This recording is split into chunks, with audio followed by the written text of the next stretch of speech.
Many people say they want clarity or confidence, but what they're really missing is trust in themselves. Without self trust, we delay decisions, seek reassurance, and avoid commitment.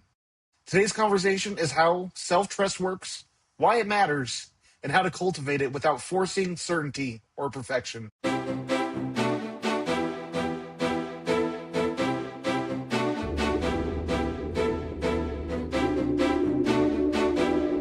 Hello and welcome to the new Ashla Podcast. My name is Michael Perry and I'm joined by Justin Gates today. As always, the tag team, The dynamic duo. the dynamic duo. I'm wearing black, so I'll be Batman. You'll be Robin. I feel like I'm always stuck in the Robin role. Okay, you get to be Batman today. I'll be Robin. Oh, I can't take your thunder. You got too much of the presence of. So self-trust is something we talk about almost every episode, I feel. It's one of the reasons I'm like, we should just dedicate a whole episode to this. Because it's really at the heart of so much of what we teach, what we preach in this podcast as far as how to effectively show up in life and heal. And a lot of people get it mixed up. It's what's that thing that works in the background for in our favor. You know, it's one of the things that drives effortless action, right? It's very Exactly. important. It's very important to our sovereignty. It's very important to our self-reliance. It's very important to all the things we do. But it has to be something that we build into automation inside of ourselves. We have to always be doing it at a point. We don't always start out that way, as we're going to talk about today, but there are ways to get there eventually, for sure. Well, I think this is one of those things that there's like two sides of the spectrum. So self-trust isn't, I'm going to close myself off to everyone else. I have to be right all the time. That is not what self-trust is. Neither is I'm not going to trust anything I have, think, feel, or say, and I'm going to rely on everyone else to make decisions for me. There's a scale here, and it's in the middle is where we find. Every time, bro. You know? In the middle is where we always seek to be. Paradox is right, like the last episode. What's that? Paradox is like the last episode we did. Yeah. Both those the things we're talking about today, you said the scale. Both of these conditions on the extremes must exist for us to find the middle. So, and we all will float back and forth, sometimes further than we want to, but that's why we need to learn things that we can practice to keep us closer to the middle as we can, or at least build mechanisms that we can get back to the middle as fast as we can when things start going crazy. So what would you say self-trust is? How would you define it? In a sentence, I'd say it is confidence in your ability to make decisions and respond to those outcomes. It's not about always choosing correctly or always being perfect in finding the perfect people or finding the perfect job or finding the perfect this, perfect that. We don't do perfection here, right? It's about believing that whatever choice we make, we can respond to what follows after that. Because all things have a reaction, right? Everything we do has some sort of consequence. And I always feel like consequence has this really bad rap to it. But consequence is just that thing that happens after a choice. And sometimes they're good and sometimes they're bad. But being able to deal with that after we make our choice, after we do that. So it is really it boils down to confidence at the end of the day, right? Because a self-trusting person, that person that's closer to the middle, right? Or even a little bit further to the other side of that scale where you're overly confident, those kind of people know that they can assess and adjust and repair, but also learn as they go, no matter what happens. They don't need guarantees before taking action. They trust their capacity to meet reality as it unfolds in front of them. They're willing to accept the consequences of their choices, whatever that may be. I know for me, I struggled with this for the longest time because of exactly that. It was always, what are the repercussions of what I'm going to choose, and what am I missing out on if I go in this path? Right. And that type of indecision can be detrimental to our life. It's one of those things that when we lose that self-trust, as we start to really get to a place where indecision rules our lives, it's so hard to break free from that place. Well, it's not certainty. There's no guarantees, man. That is exactly what it is. Yeah, it is not certainty or perfection or even emotional calm or always feeling sure about what's going to happen or what you're doing, or even it's certainly not always feeling peaceful or composed before just saying, to hell with it. Here we go, right? Taking that leap of faith sometimes.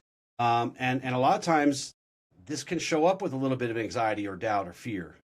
That stuff's all human, right? We are recalibrating inside the ego and the soul and our higher self and our lower selves. We're kind of always, they're kind of jockeying for position.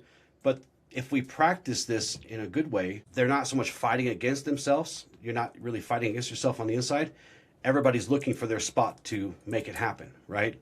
But there's always going to be some doubt. There's always going to be a little anxiety. There's always going to be some fear, you know? There's always going to be what if, right? And this is where we have to remember to go, what is? But what is? Yeah, what if, whatever. What is? So present over perfection here and faith over certainty. Because if you're trying to always create a certain outcome, well, then what are you doing? You're trying to force every part of this process. Yeah. And it rarely, if ever, works out in your favor that way. So, but what it does, it allows you to move. And this is something you say a lot. The most important piece of all the stuff we talk about is then taking action on things, right?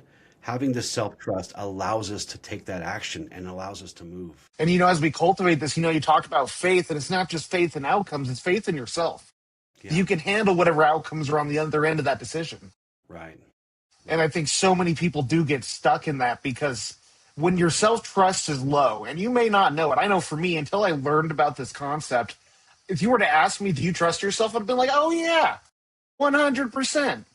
But self-trust is a deeper soul level thing where your intuition, your unconscious mind, every part of you is aligned with the actions you take and not fighting to avoid outcomes or situations. Right. It's confidence that you can handle whatever comes your way. Yeah, because that when you're trying to manipulate every part of a thing and to ensure that you are certain of the outcome, that's a very rigid way to do things. And again, it's rare if it ever works out, right? But the self-trust is flexible and it prepares you to be available for whatever happens. When we did the show on New Year's resolutions and creating goals that actually survive real life, that part was very, very important. Being flexible and available to respond to what happens, because something is always going to happen. Nothing ever goes perfectly. So, and that applies to this too. Confidence is definitely king over certainty here. Now, here's where we run into a problem, right? I was talking to Heather about this earlier today. Not even considering we were doing the show today. I was talking to her and I said, look, when you're so worried about being certain what you want to see happen, you're missing out on the things that you need to have happen. And if you try to control it all the time, nothing is going to happen the way you want it to. And you're just going to get frustrated and you're just going to set the thing down and be disgusted by it, maybe, So you have to practice building this trust, practice building, because that's the only path to confidence is trust. Well, and I think you bring up a really good point here. Our egos want to fix ourselves to outcomes. It craves control. It craves consistency. Yeah. It is this force that can dictate how we respond to things, but it's we're able to release that control, that desired perfect outcome to allow whatever to play out in front of us. That's where we're going to find the best outcomes and the best situations. Almost always it's going to be outside of the realm of your specific goal. I remember us having a conversation about this a couple of years ago about if you keep your vision narrow, you're not going to see the other paths that open up along the way. Yeah. And look, I get it. Feeling like you know what's going to happen. Feeling like you know every part of the detail, every part of the outcome, that feels safe. I get it. But it rarely is in your best interest to do that. Because when you try to force everything all the time, what happens? You increase your suffering, because things will rarely do that. They will really do that. There's something you put in the notes here that I want to make sure that we talk about, because it's pretty powerful. You say in here, self-trust is trust in your process, not your predictions. I love that. Well, and it's so true, because that's what we get so fixated on is our predictions, and not just taking the actions, taking the steps, however messy that may be. But when we trust in the process that is unfolding before us and the work we're putting forth, We're not concerned that is it going to be okay? Is it going to work out? Yeah. Because we have trust. You don't need to know. Yeah. You don't need to know how things will turn out in order to trust yourself. You don't need that part of it. You need to trust yourself despite knowing what's going to happen in the end. You only need to look, here's all you got to do. This is all you got to do to be a part of this. You only need to know that you're going to stay present, which is the most powerful place we can be, is present, right? Yeah. And you stay honest and you stay engaged, not engaged in meddling with everything, but engaged with what comes next, responding, not reacting. Because really what self-trust is saying here is I don't have to get it right to be okay. I just have to stay with it. I just got to be consistent. I have to be honest. I have to be engaged and ready, prepared for, and I don't even need to predict the what ifs. I just need to be ready and centered for when those things happen. And even then, you don't know what the what ifs are going to be. So it's pointless to go make a list of what ifs, right? Because you're just going to talk yourself out of it anyway. But this is why self-trust is that real foundation beneath confidence, because confidence is the result. Confidence is the result of trust, and that self-trust is that commitment that we make to ourselves that confidence is possible. Well said. Oh my God. Yeah. Yeah. Because confidence is an outcome from this type of procedure, from this type of work we do with ourselves. It's what spawns from it. Confidence, you see it being such a sought after thing in the world. You see workshops on it, you see books and everything on it. But when it comes down to it, it's all about being able to trust your own decisions, your own actions, your own capabilities, right? Right. Well, a lot of those products and a lot of those books and a lot of those things, and don't get me wrong, I'm not talking smack about anybody. Okay? I think all these things probably are the problem with self-help, and I think we're gonna do a show about this. I think that's on the schedule for this month, right? The problem with self-help. But maybe this is a little preview, if you will. The problem is they always spend a lot of time talking about the thing that's already going to be the end result of your practice.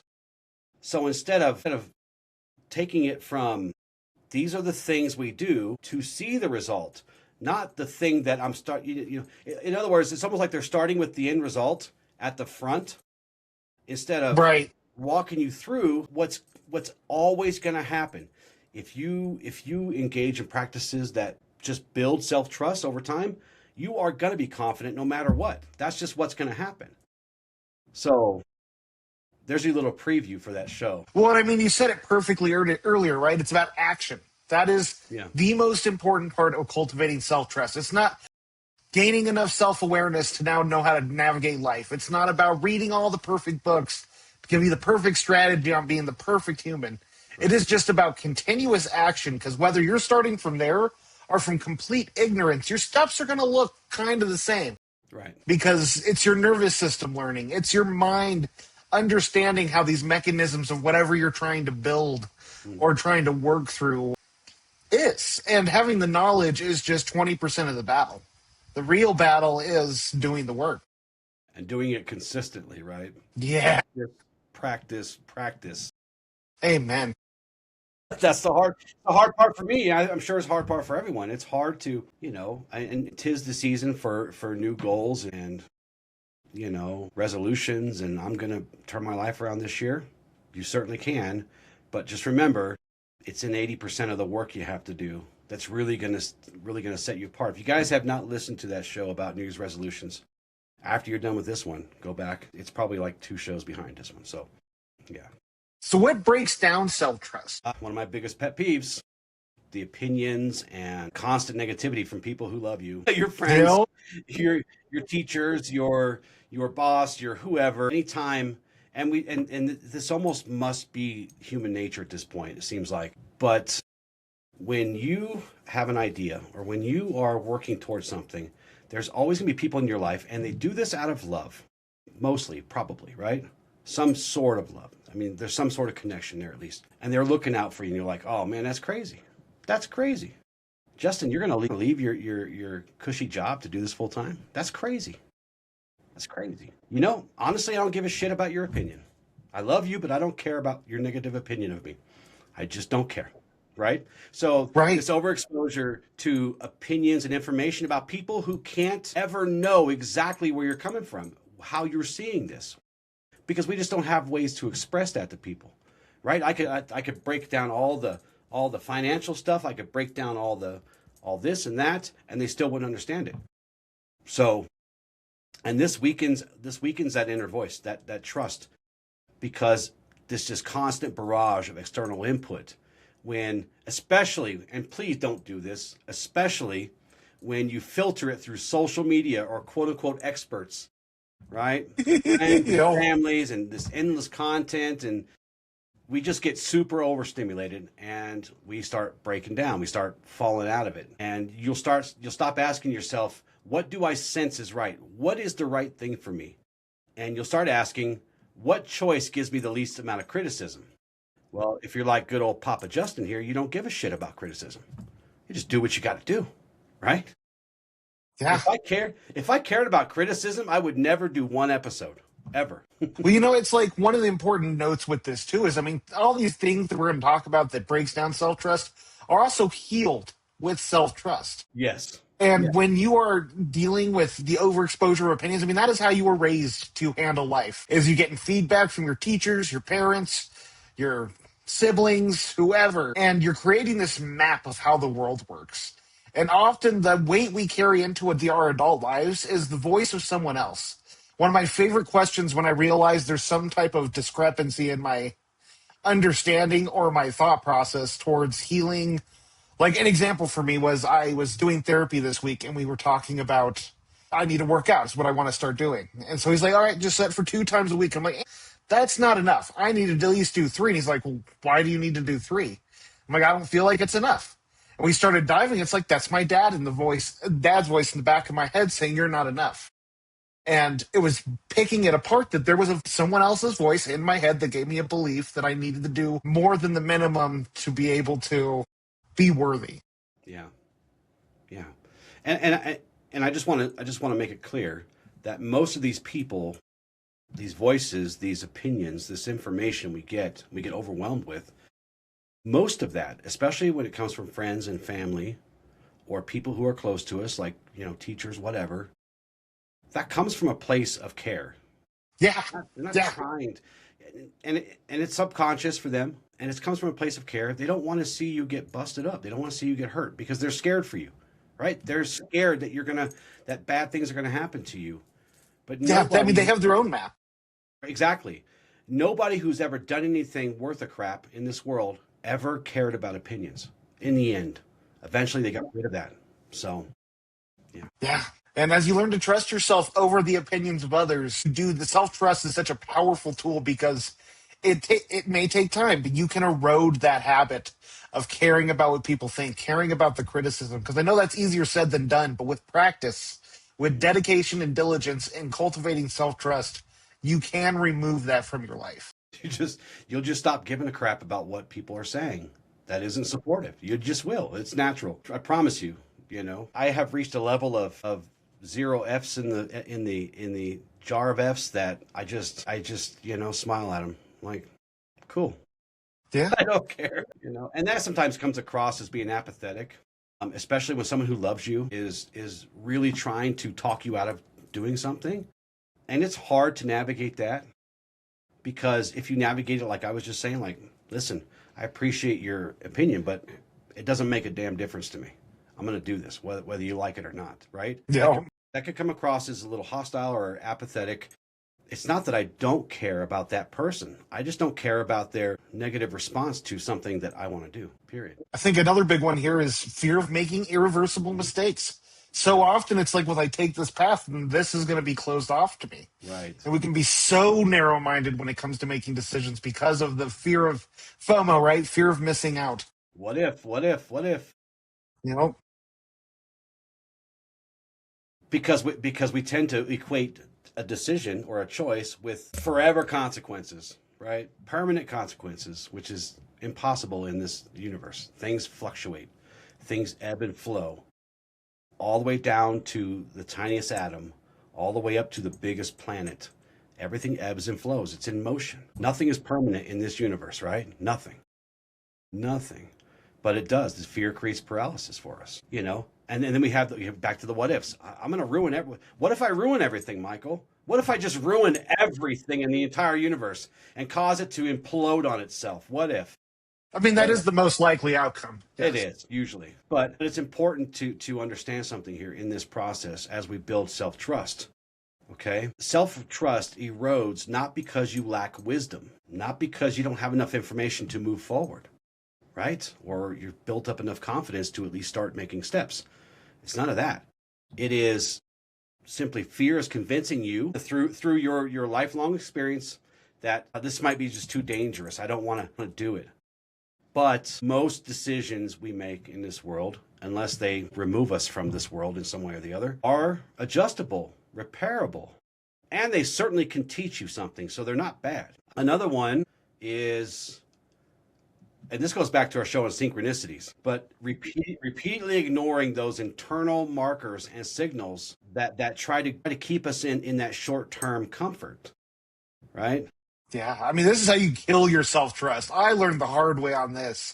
Your soul's giving you those pings of you shouldn't be in this situation. You are not doing what you should be doing right now. And the more you ignore it, the more you kill that self-trust. The more your intuition will not trust you with that information. Yeah, because your intuition is not there to keep you comfortable all the time. It's there to link you up with those synchronicities. Every time you override your intuition, or you ignore it, or you run from it, or you lock it in a box just to keep the peace, or to avoid feeling icky or uncomfortable, or you choose certainty and familiarity over truth, you weaken your self-trust. Because what are we teaching? We're teaching our body that its signals are not to be respected or honored or listened to over time. It's a slow erosion.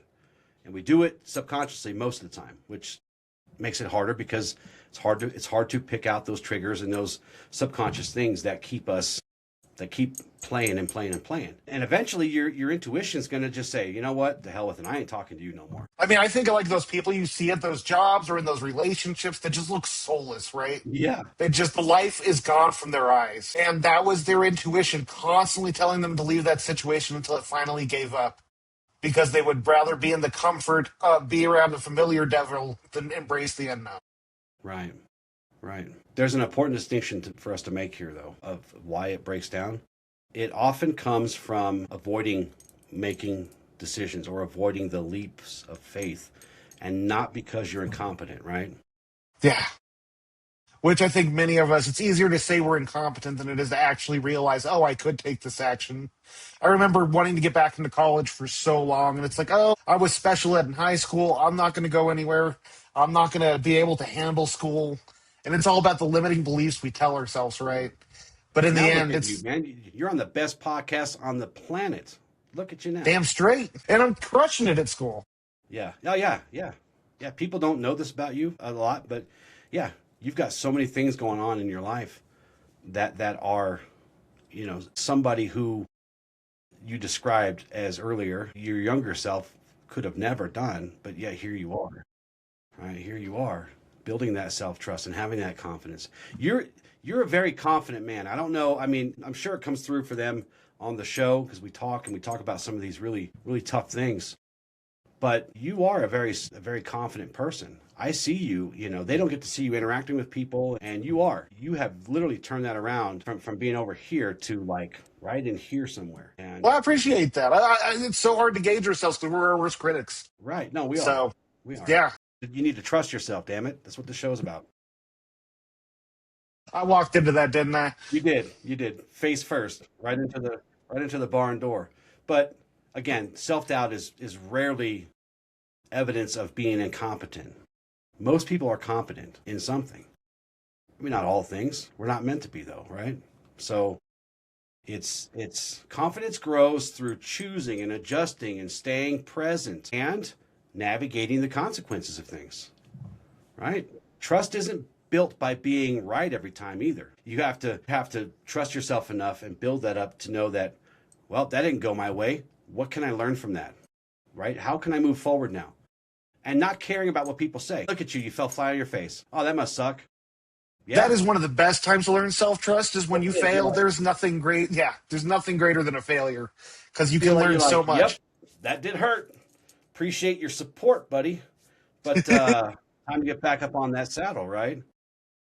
You just got to show yourself that you can respond and adjust and repair and continue forward. That's what you need to do. So So we I think talked one of about so we talked about why it breaks down. What is the cost of that? What how heavy is the cost of not trusting yourself? I think the weight can be unbearable, especially when it comes to things like indecision and overthinking. We begin to question our skills. We begin to question ourselves whenever we're put in a situation. One of the examples I think of is like I see how hard dating is nowadays. And it's just like it just takes a couple times you get rejected and you're like, I'm just not attractive. Right. I'm not good at finding a mate. It's this buildup of repeat experiences that confirm the reality we see ourselves in. Right. Which is usually in those instances an illusion. I think there's somebody out there for everyone who finds them attractive. I think it's more likely the case because there's 8 billion people. Right?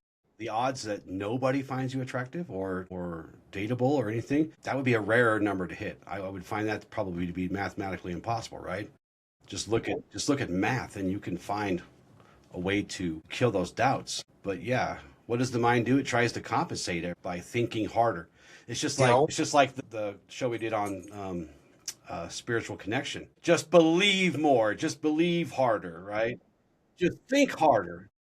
Just think harder. That'll work Well, and I think because one of the greatest issues with that is so many people think that their minds have the ability to figure out these complex issues. And our minds are computers. You put in a question and it will try to give you an answer. And unfortunately, it'll start going haywire if it's not as simple as 2 + 2 = 4. right. It starts looking at every possible reason things are not working out when you're asking it that. So we got to not let our minds, we can't think our way out of these type of situations. And if anything, it just brings us down further. Yeah, yeah, it does. It does because we're not choosing and learning. We're not choosing and learning, and it gets us stuck, right? In these loops of doubt. And also as you're overthinking, you are rehearsing illusionary outcomes without ever even engaging in what's real in reality. Because the reality is, you're probably not the thing that you thought you are. You got to change your perspective. Got to be real with yourself. You got to be real with yourself. That's the hardest part about this work. Any of this work on any of these paths or similar paths, you got to be real. You gotta engage in truth. You got to meet yourself where you're at, not where you want to be. Another one, and this hits on, losing our goals and stuff too. But we're just not consistent enough. We don't follow through consistently. You know, you know, And how this relates to self-trust? Well, we start doubting, and then our commitment gets fragile. The ice gets thinner and thinner, and we're scared to step on it after a period. And sometimes a decision may feel right in the moment, but doubt will come in, and our energy will drop, and our motivation fades. Which, as we talked about in that show, motivation is not a great fuel for everything. And it's not that you're lazy. It's just that you're ruminating, right? yeah. You're in that rumination, and you're just believing that your own decisions are unreliable. And when you're inconsistent, you start breaking promises to yourself. And it goes back to the jar of marbles, right? You have to start to trust yourself. And every time you break a promise to yourself, you got to pull a marble out of there. But you got to honor your word, especially with yourself. That's one of the greatest keys to self-trust is being able to have that follow through because the soul knows when you're backing out of plans constantly, when you're not doing the hard things, your soul knows, which I think also ties into like our relationships, how we have very weak or unclear boundaries with Hmm. people. Yeah.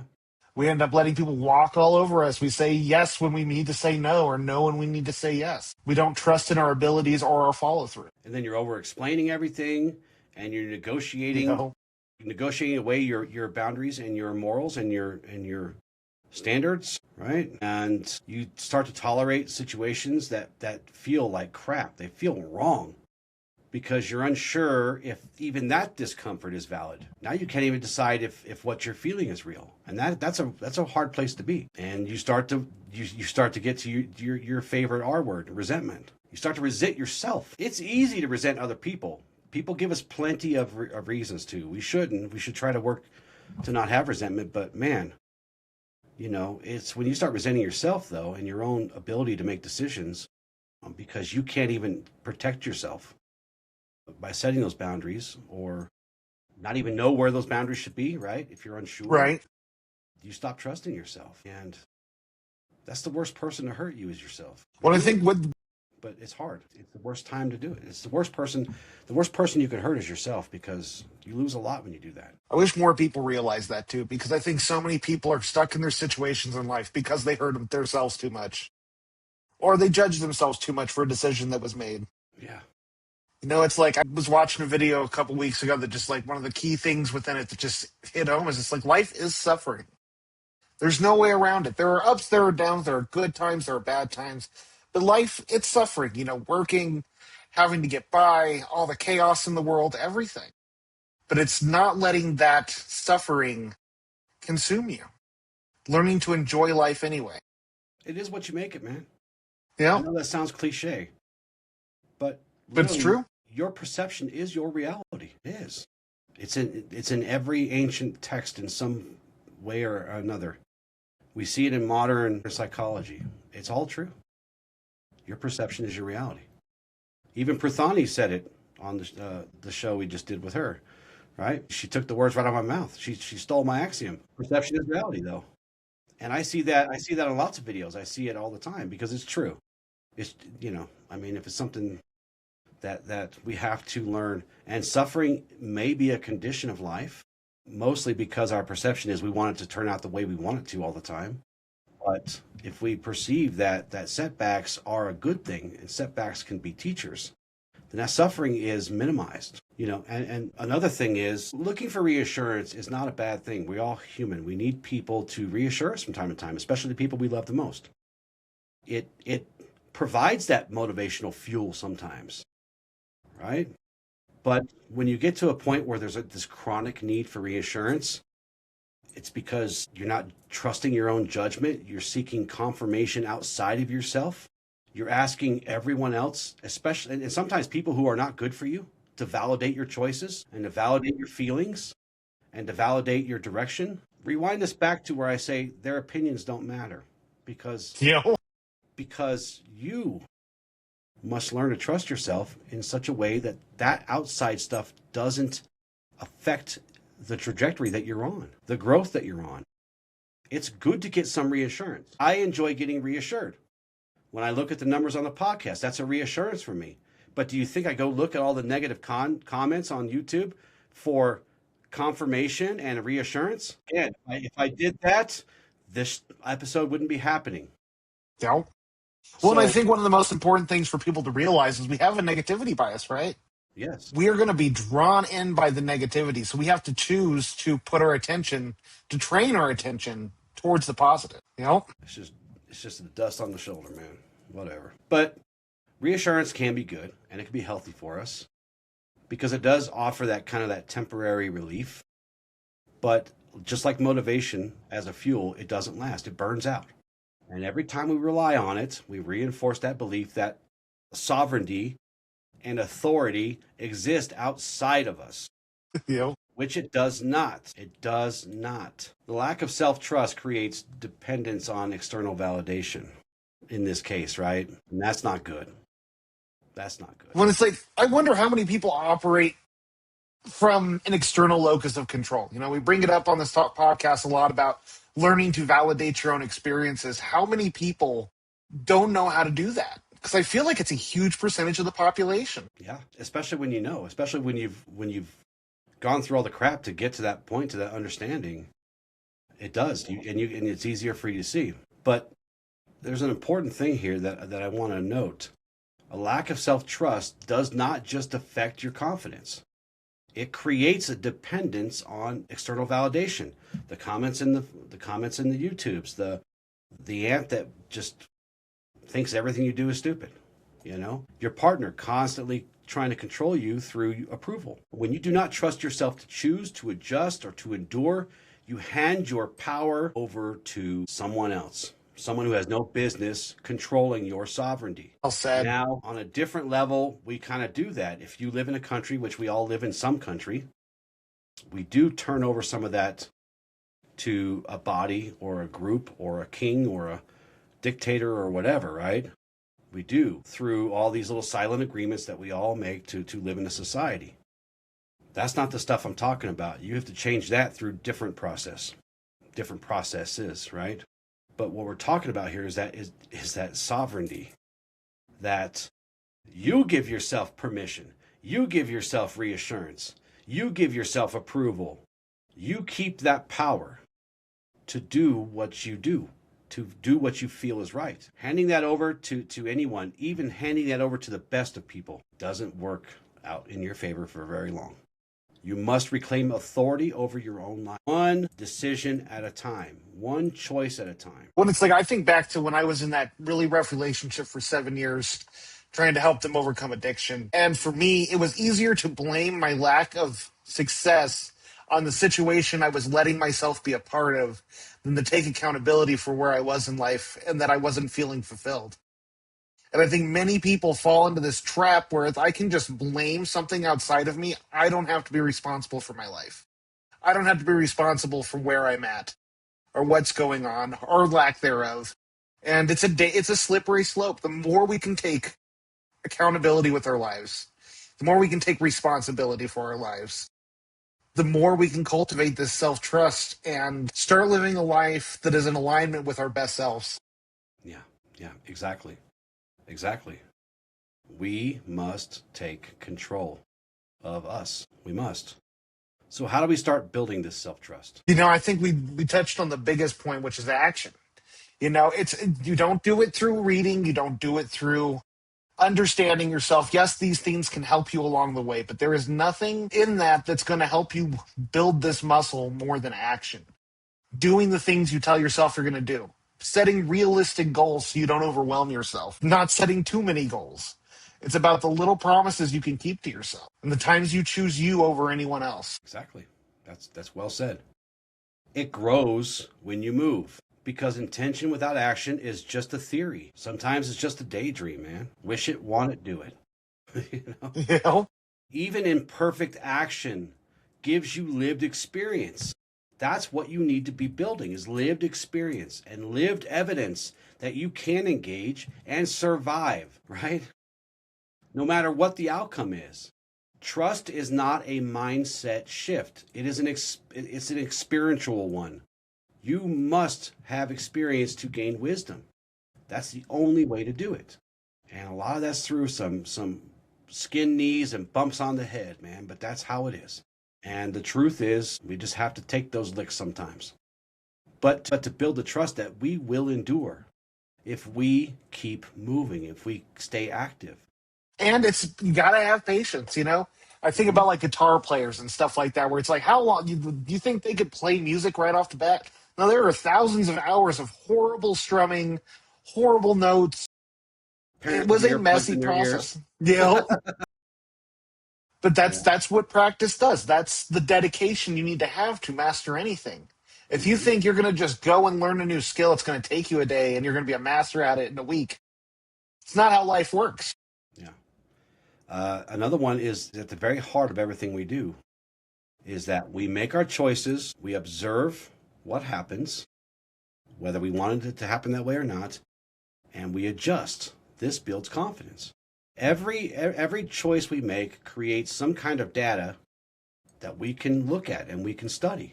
When you choose something and you watch how it unfolds and you make adjustments along the way, you start to teach yourself that you are capable, not just capable, but capable of learning and adapting and responding. A sign of someone with high self-trust: they are responders. They're not reactors. They are responders. And confidence, and having confidence and maybe some faith, is that we know that it'll turn out all right for us. Even if we fail, it turns out all right for us because we know how we trust ourselves to respond. And the really most important part of this just goes back to reflecting, right? Reflection strengthens that internal authority, that internal sovereignty. Yeah. What can I do different? What went wrong and how can I improve? What And did I it's write? never with the lens of judgment or criticism. Yeah, yeah. Shame and blame do nothing for you except keep you stuck and keep you hurt. It You is a know, hard, it is a hard truth, right? That is a really hard, painful truth, but it is the truth. I think one of the core things here is just trust is built through repetition, not outcomes. It's about continuously getting up, getting back on that horse, doing what you need to do, and making changes along the way. It's also being willing to hear feedback from other people and being able to decide for yourself if what they're telling you is good feedback or something that is not necessary to what you're doing. You need to be your greatest advocate. Yes. Yeah, which is another very painful and hard thing to do, especially if we have a long history of not trusting ourselves, right? You have to repeat of you gotta make a habit of choosing and showing up, being present and responding and staying engaged through repetition, not worrying about outcomes, especially when the outcomes are uncomfortable. If you can stay present in that and you can hold accountability there, you will build that trust and that belief in yourself. It's important to understand here that self-trust is not a reward for success. It is the result of participating in the process. So true. So, what are some practical ways they can cultivate self trust? What are some actions they can start taking now, regardless of where they're at on the spectrum? Honor your word. Honor your word. Be a person of their word. That just doesn't mean keeping promises to others. We're talking about us today, right? We're talking about how to keep promises to ourselves. And we talked about this a little bit, but that self-trust erodes. It does not grow when we repeatedly say we're going to do something and then we don't. And this goes back to another one that I'll let you handle. But it doesn't have to be these big giant things, man. Just do little things. We talk about doing little things all the time because you build up momentum and everything unfolds in larger ways later. That's what happens. Exactly. Don't it doesn't be these grand things. In fact, they shouldn't be these big giant things that you promise yourself. Commit to things you know that you can follow through and then do them every time, right? Well, it's like a muscle, right? If you are someone who struggles with follow through and commitment, you got to start small. You can't expect to be pushing 100 pounds when you've never worked out a day in your life. You got to meet yourself where you're at and make small enough promises that you can start building that trust. I'm going to brush my teeth tonight. I'm going to get out of bed before 10 a.m. Little promises that you have follow through on and find ways to hold yourself accountable. I know for me, I struggled with that, with the waking up one was a big one when I worked second shift. So I ended up having to do an alarm clock on my dresser, an alarm clock in my bathroom, just to have force me to get all the way over there. Right. But it's like it was meeting me where I was at and doing what I needed to while having a realistic goal. That's a good strategy. Yeah. Yeah, because if it's next to my bed, I'm just going to be like, bro. It's important, and I don't know if we touched on this good enough. If I'm glad I'm not the only one. or even at all. But you have to understand that we are building a relationship with a human being here, right? You are building a relationship with a precious human being, the human being that you were given control over. I saw this interview with Matthew Hussey and oh gosh, what was her name? Anywho, it was a fascinating interview, but he had this wonderful piece of advice. And he's like, we were put on this planet to take care of one single human being. Mm-hmm. And most of us are not caring for that one human being we were put here to take care of. We're too busy trying to help everybody else. We're too busy trying to do anything but support this one person we were put in charge of at the day we were born. Yes. Yeah. You are building a relationship with a precious human being, and you must honor that by keeping your promises to them, by making sure that you're restoring that confidence and that credibility and that integrity with yourself, right? You need to be focusing on the things at first, the little things that will unfold into larger things. Right now is where you have the power. Not then. It's that inner child work, right? I mean, it's teaching Part that of it, yeah. small you inside of you that it can trust you. That part of it. But don't sit around and wait. Don't sit around and wait for these big decisions to prove to yourself that you got this. Small ones are more powerful. Small choices that you make every day. What to eat, when to rest, when to speak up for yourself, when to say no, when you need to say no. and stand by it. Erect those boundaries and protect them. The point I'm making is the size of the decision or choice matters far less than the consistency of deciding, of making those decisions. Another one that we talked about a little bit earlier was, again, reducing that external input before you make decisions. You're allowed to say, give me a minute to think about it. Let me get back to you. I'll tell you what, there's many a time where I'm thankful I took that pause and just reflected. Is this something I really want to do? Is this something I need to invest my time in right now with everything else I'm doing? It is so important to give yourself the space you need to make decisions.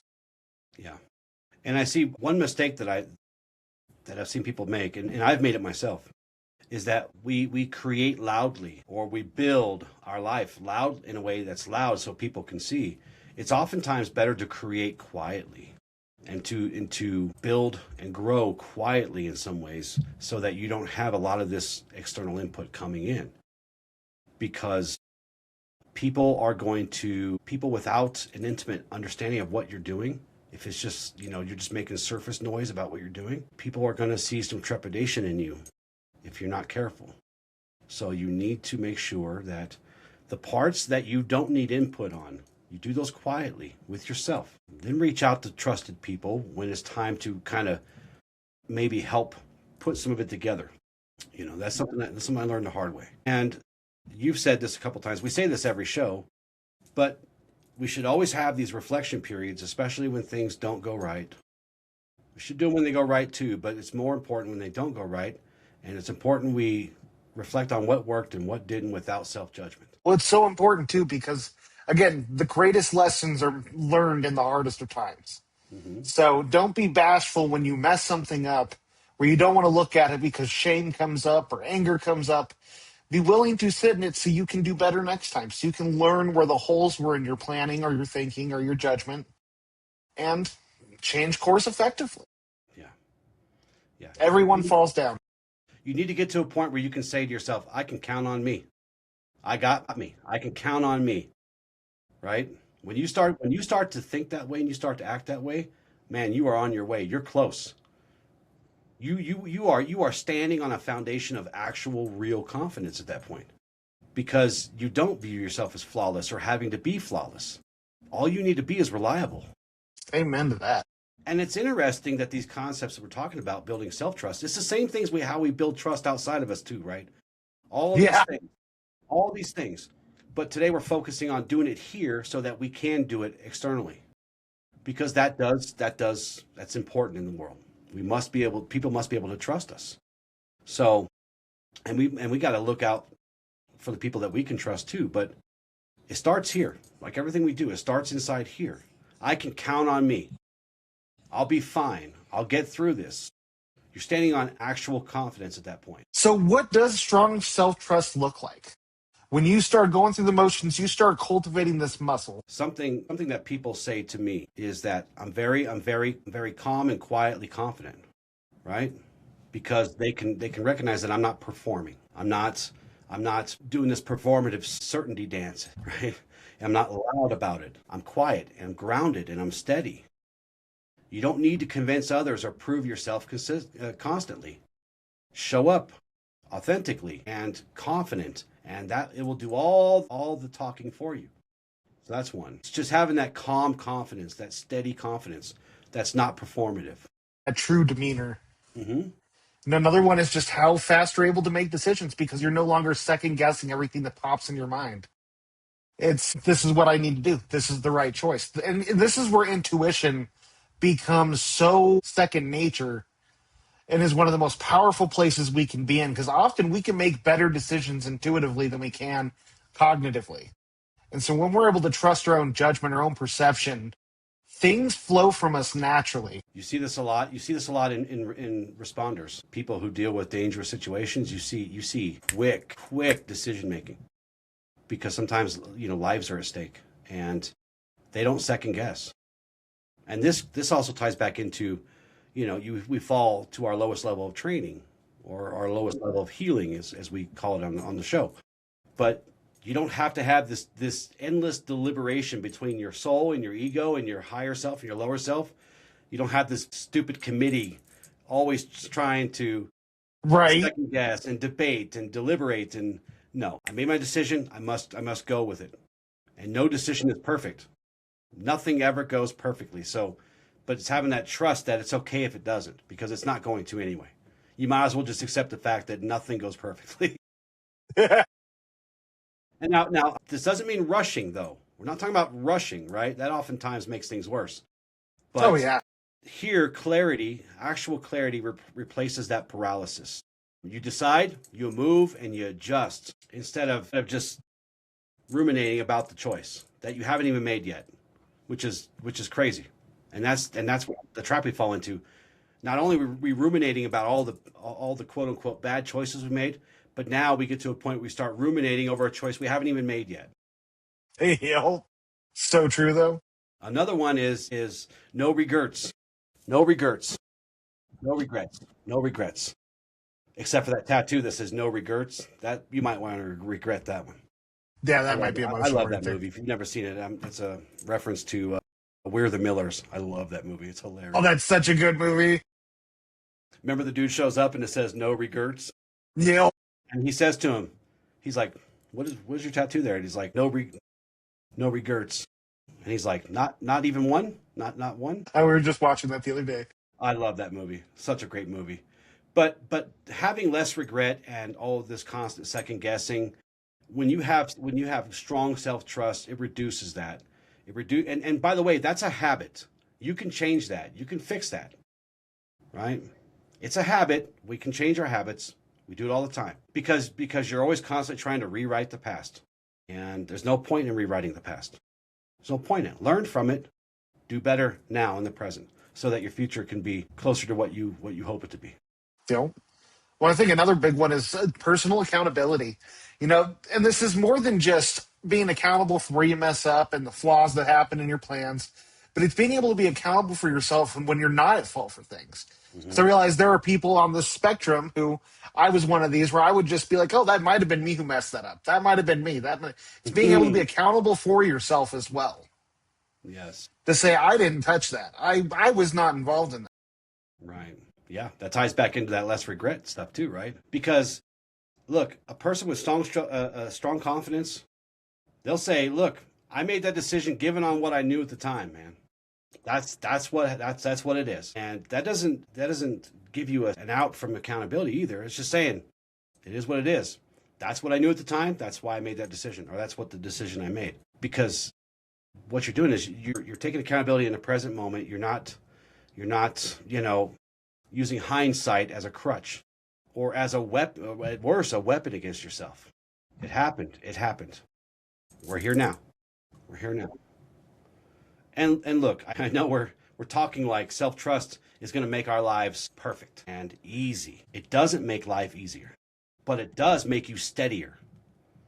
It makes you more flexible when those winds of the world try to blow you over and try to bend you over and snap you and break you. What you're doing with self-trust is you're creating a foundation that you can confidently stand on for every decision you make and every action you take. That's the whole point of this. Very well said. Do you got any closing thoughts before we jump into the affirmations and the? I do, because there's a couple things I forgot to touch on.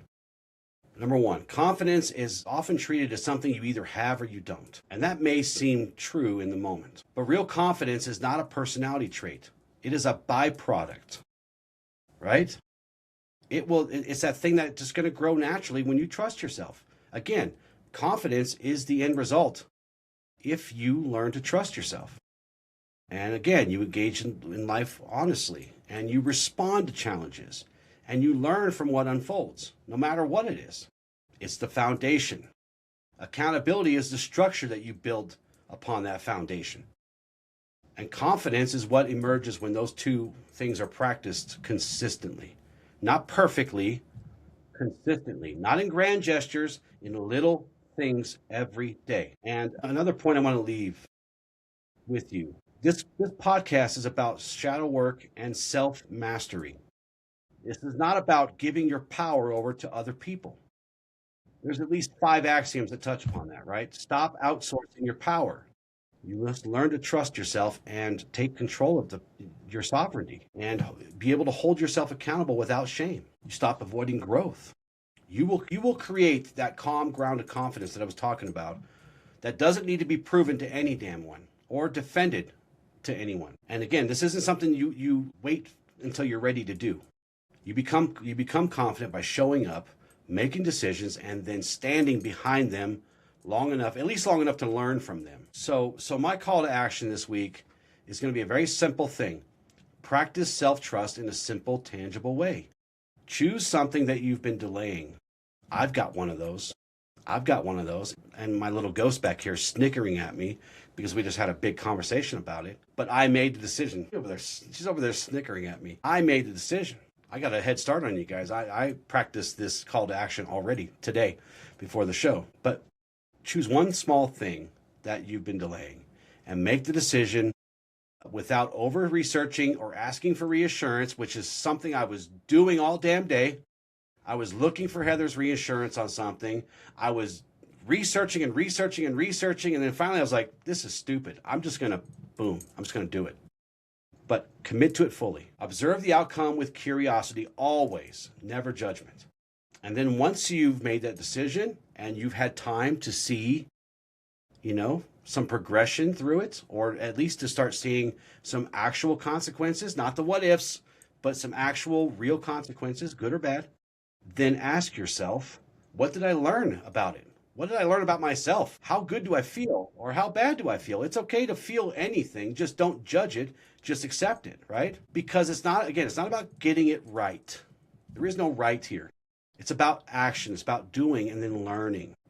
Prove to yourself again and again that you can be trusted to engage with your own life and to be a master over yourself. You can do it. It's not, this isn't, it isn't a either you have it or don't. And if you're not born with it type of thing, right? We're all born with the ability to change our habits. And this is what we're talking about. And that's where real confidence lives. Amen.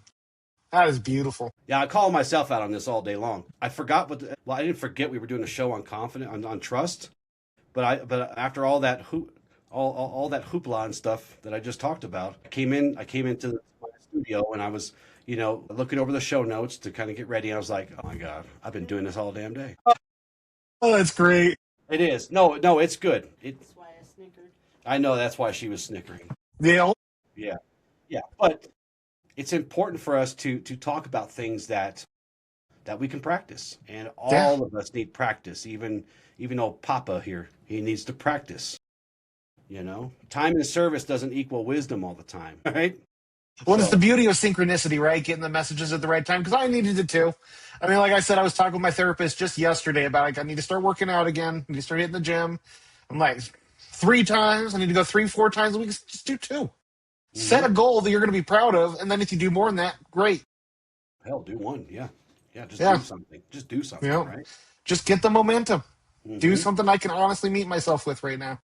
Yeah. For affirmations today, I trust myself to make thoughtful decisions and adjust when needed.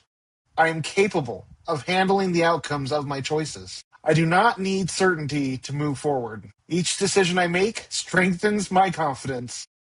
Now, you're going to dogpile on me too? You're going to start calling me out too? I will take your affirmation. I just edited it all. I just changed it all on us. Yeah, I know. I respect myself by following through on my intentions. And for our journaling prompts. Where in my life do I hesitate most when making decisions, and why? Dig deep. What is the root of what makes things adverse for this type of situations? What's the underlying pattern in this? What is one small promise I can make to myself this week and keep? Is yours going to the gym? Just go once or twice this week. Make it a small goal. Maybe it's having a healthier meal, so just do it for a couple different meals through the week. Our last prompt, how do I usually respond when a decision doesn't work out? Now, this one takes some digging, because I know back when my self-trust was really weak, I would be fine. If something didn't work out, I wouldn't be upset about it. But it was through that feeling that I was not pushing myself to try harder, because that became the norm. I guess it didn't happen again today. Dig deep into how things don't work out for you. You'd be surprised what you can find. Thank you so much for joining us today. You'll be amazed. You won't be surprised. You'll be absolutely amazed. Yeah. The hidden patterns lying there. Check out our socials, the TikToks, the YouTubes, the Spotifys, Also, newashla.com, best website ever. Best website ever. With love and gratitude.